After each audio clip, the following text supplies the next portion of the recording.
ಇವತ್ತು ಮೊದಲನೇ ಬಾರಿಗೆ ಹಾಸನ ಜಿಲ್ಲಾ ಸಚಿವರಾದ ಮೇಲೆ ಪ್ರಥಮ ಬಾರಿಗೆ ಭೇಟಿಯನ್ನು ಕೊಡ್ತಕ್ಕಂಥ ಸಂದರ್ಭ. ಇವತ್ತು ನಮಗೆ ಅನಿವಾರ್ಯವಾಗಿ ಏನು ಬರದ ಛಾಯೆ ಕರ್ನಾಟಕ ರಾಜ್ಯದಲ್ಲಿ ಮೂಡಿದೆ, ಇದರ ಅಧ್ಯಯನವನ್ನು ಮಾಡಿ ಸಂಪೂರ್ಣವಾಗಿ ಕೇಂದ್ರ ಸರ್ಕಾರಕ್ಕೆ ಕಳಿಸಿ NDRF ಗೈಡ್ಲೈನ್ಸ್ ಪ್ರಕಾರ ಕೇಂದ್ರ ಸರ್ಕಾರದ ಅನುದಾನವನ್ನು ಪಡೆಯತಕ್ಕಂಥ ದೃಷ್ಟಿಯಿಂದ ರಾಜ್ಯ ಸರ್ಕಾರ ವರದಿಯನ್ನು ಕೊಡಲಿಕ್ಕೆ ಜಿಲ್ಲಾ ಎಲ್ಲ ಸಚಿವರನ್ನು ಹೊಲಗಳಲ್ಲಿ ಹೋಗಿ ಹೊಲಗಳನ್ನು ಪ್ರತ್ಯಕ್ಷ ಸಮೀಕ್ಷೆಯನ್ನು ಮಾಡಿ ಪ್ರತ್ಯಕ್ಷವಾಗಿ ಪರಿಗಣಿಸಿ ಏನು ಇವತ್ತು ಒಂದು ಆಘಾತಕಾರಿಯಾದಂಥ ಬರಗಾಲ ಬಂದಿದೆ,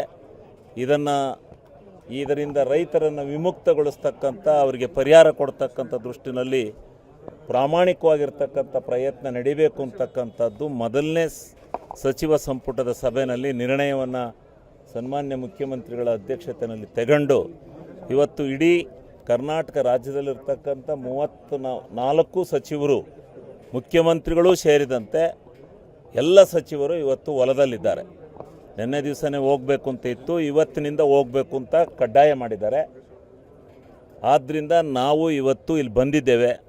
ಆದರೆ ನಮ್ಮ ಅಭಿಮಾನಿಗಳು, ನಮ್ಮ ಪಕ್ಷದ ಧುರೀಣರುಗಳು, ಇವರೆಲ್ಲ ಕಾರ್ಯಕರ್ತರು, ಬಂಧುಗಳು ಎಲ್ಲ ಮೊದಲನೇ ಸಾರಿ ಇಲ್ಲಿ ಬಂದಿರೋದ್ರಿಂದ ಅಭಿಮಾನದಿಂದ ಹಾರವನ್ನು ಹಾಕಿದ್ದಾರೆ. ನಾವು ಕ್ಷಮಿಸಿ, ಬರಕ್ಕೆ ಅಧ್ಯಯನ ಬಂದಂಥ ಸಂದರ್ಭದಲ್ಲಿ ಹಾರ ತುರಾಯಿಗಳನ್ನು ಹಾಕಿಸ್ಕೊಳ್ತಕ್ಕಂಥದ್ದು ಸಂಪ್ರದಾಯ ಅಲ್ಲ. ಆದರೂ ಅನಿವಾರ್ಯವಾಗಿ ಇವತ್ತು ಅವರ ಉತ್ಸಾಹಕ್ಕೆ ನಾವು ಮನ್ನಣೆಯನ್ನು ಕೊಡಬೇಕಾಗಿದೆ. ಅದರಿಂದ ದಯಮಾಡಿ ಕ್ಷಮಿಸ್ತೀವಿ. ಎಲ್ಲ ನಮ್ಮ ಜನ, ನನ್ನ ಜಿಲ್ಲೆಯ ಜನ ಯಾವುದನ್ನು ತಪ್ಪು ತಿಳ್ಕೋಬಾರ್ದು ಅಂತ ಹೇಳಿ ಇವತ್ತು ಹಾಸನ ಜಿಲ್ಲೆಗೆ ಒಂದು ಹೊಸ ನಾಯಕತ್ವವನ್ನು ನಮ್ಮ ಕಾಂಗ್ರೆಸ್ ಪಕ್ಷದ ವರಿಷ್ಠರಾದಂಥ ರಾಹುಲ್ಜಿಯವರು, ವೇಣುಗೋಪಾಲ್ಜಿಯವರು, ಸುರ್ಜೇವಾಲಾ ಅವರು, ಖರ್ಗೆ ಅವರು, ಇವರೆಲ್ಲರೂ ಸೇರಿ ನಮಗೆ ಕೊಟ್ಟಿದ್ದಾರೆ. ಅದರ ಜೊತೆಯಲ್ಲಿ ಇವತ್ತು ನಮ್ಮ ರಾಜ್ಯದ ಮುಖ್ಯಮಂತ್ರಿಗಳಾದಂಥ DK ಶಿವಕುಮಾರ್ಜಿಯವರು, ನಮ್ಮ ನಾಯಕರಾದಂಥ ಮಾಜಿ ಮುಖ್ಯಮಂತ್ರಿಗಳು, ಈ ರಾಜ್ಯದ ನಾಯಕರು ಆಗಿರ್ತಕ್ಕಂಥ ಸಿದ್ದರಾಮಣ್ಣವರು ಎಲ್ಲರೂ ಸೇರಿ ನಮ್ಮ ಪಕ್ಷದ ಅಧ್ಯಕ್ಷರಾದ ಹರಿಪ್ರಸಾದ್ ಅವರು, ಎಲ್ಲ ಮುಖಂಡರುಗಳು ಸೇರಿ ನಮ್ಮ ಹಾಸನ ಜಿಲ್ಲೆಗೆ ಒಂದು ಹೊಸ ನಾಯಕತ್ವವನ್ನು ಕೊಟ್ಟಿದ್ದಾರೆ. ಅವರಿಗೆ ನಾನು ಹಾಸನ ಜಿಲ್ಲೆಯ ಅರಸೀಕೆರೆ ತಾಲೂಕಿನ ಜನತೆಯ ಪರವಾಗಿ ಅವರಿಗೆ ನಾನು ತುಂಬು ಹೃದಯದ ಧನ್ಯವಾದವನ್ನು ಈ ಸಂದರ್ಭದಲ್ಲಿ ಅವರಿಗೆ ಸಮರ್ಪಣೆ ಮಾಡ್ತಾ ಇದ್ದೀನಿ. ಮತ್ತು ನಾನು ಹಾಸನ ಜಿಲ್ಲೆಗೆ ಪ್ರಥಮ ಬಾರಿಗೆ ಸಚಿವನಾಗಿ ಇಲ್ಲಿಗೆ ಬಂದು ನಿಂತಿರೋದ್ರಿಂದ ನನಗೆ 4 ಸಾರಿ ಮತವನ್ನು ಕೊಟ್ಟು ನನ್ನನ್ನು ಆರಿಸಿ ಕಳಿಸಿ ನನಗೆ ಒಂದು ನಿರಂತರವಾಗಿರ್ತಕ್ಕಂಥ ರಾಜಕೀಯ ಶಕ್ತಿಯನ್ನು ತುಂಬಿರ್ತಕ್ಕಂಥ ನನ್ನ ಅರಸೀಕೆರೆ ಕ್ಷೇತ್ರದ ಜನತೆಗೆ ನಾನು ತುಂಬು ಹೃದಯದ ಧನ್ಯವಾದವನ್ನು ಮೊದಲು ಸಮರ್ಪಣೆ ಮಾಡಿ, ತದನಂತರ ನನ್ನ ಹಾಸನ ಜಿಲ್ಲೆಯ ಜನತೆ ನನಗೇನು ಆಶೀರ್ವಾದ ಮಾಡಿದ್ದಾರೆ, ಆದರೆ ಅವರಿಗೆ ಹಾಸನ ಜಿಲ್ಲೆಯ ಜನತೆಗೂ ಸತ್ಯ ನಾನು ತುಂಬು ಹೃದಯದ ಧನ್ಯವಾದವನ್ನು ಸಮರ್ಪಣೆ ಮಾಡಿ, ಹಾಸನ ಜಿಲ್ಲೆಯ ರಾಜಕಾರಣ ಭಾರತ ದೇಶದ ಇತಿಹಾಸದಲ್ಲಿರ್ತಕ್ಕಂಥದ್ದು. ಇಂಥ ಭಾರತ ದೇಶದ ಇತಿಹಾಸದಲ್ಲಿರ್ತಕ್ಕಂಥ ಈ ಜಿಲ್ಲೆಯಲ್ಲಿ ಮಂತ್ರಿಗಿರಿಯನ್ನು ಮಾಡ್ತಕ್ಕಂಥ ಅವಕಾಶ ಸಿಕ್ಕಿರ್ತಕ್ಕಂಥದ್ದಕ್ಕೆ ನಮ್ಮ ಯಾವ ತಂದೆ ತಾಯಿಗಳ ಪುಣ್ಯವೋ ಏನೋ, ನನ್ನ ತಂದೆ ತಾಯಿಗಳ ಪುಣ್ಯ ಅಂತೇಳಿ ನಾನು ಭಾವಿಸ್ತೇನೆ.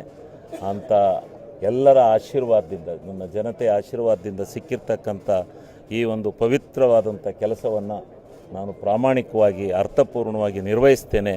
ನನ್ನೆಲ್ಲ ಜೊತೆಯಲ್ಲಿ ನನ್ನ ಜೊತೆಗೆ ಸಹಪಾಠಿಯಾಗಿ ನನ್ನ ಲೋಕಸಭಾ ಸದಸ್ಯರಾದಂಥ ಯುವಕರು, ಯುವ ನಾಯಕರು ಆಗಿರ್ತಕ್ಕಂಥ ಶ್ರೇಯಸ್ ಪಟೇಲ್ರವರು, ನಮ್ಮೆಲ್ಲ ಮುಖಂಡರುಗಳಿದ್ದಾರೆ, ನಮ್ಮ ಜಿಲ್ಲೆಯ ಎಲ್ಲ ಜನಪ್ರತಿನಿಧಿಗಳು, ನಮ್ಮ ಜಿಲ್ಲೆಯ ಎಲ್ಲ ಶಾಸಕರು, ಪಕ್ಷ ಯಾವುದೇ ಇರಲಿ, ನಾವೆಲ್ಲ ಒಟ್ಟಿಗೆ ಸೇರಿ ಈ ಜಿಲ್ಲೆಯನ್ನು ಅಭಿವೃದ್ಧಿಪಡಿಸ್ತಕ್ಕಂಥ ಕೆಲಸವನ್ನು ನಾವು ಪ್ರಾಮಾಣಿಕವಾಗಿ ಮಾಡಬೇಕಾಗಿದೆ.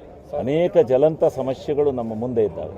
ಈ ಸಮಸ್ಯೆಗಳನ್ನು ಕೇಂದ್ರ ಮತ್ತು ರಾಜ್ಯ ಸರ್ಕಾರಗಳ ಒಕ್ಕೂಟದಿಂದ ನೆರವೇರಿಸಬೇಕಾದಂಥವು ಕೆಲವಿದ್ದಾವೆ. ಅದನ್ನು ಜನತೆಯ ಮುಂದೆ ಬಿಚ್ಚಿಡಬೇಕಾದಂಥ ವ್ಯವಸ್ಥೆನೂ ಕೂಡ ಇದೆ. ಆದ್ದರಿಂದ ನಾವು ಇವತ್ತು ಈ ಸಮಸ್ಯೆಗಳನ್ನು ಬಗೆಹರಿಸ್ತಕ್ಕಂಥ ದೃಷ್ಟಿನಲ್ಲಿ ನಾವು ಹೋರಾಟವನ್ನು ಮಾಡೋಣ.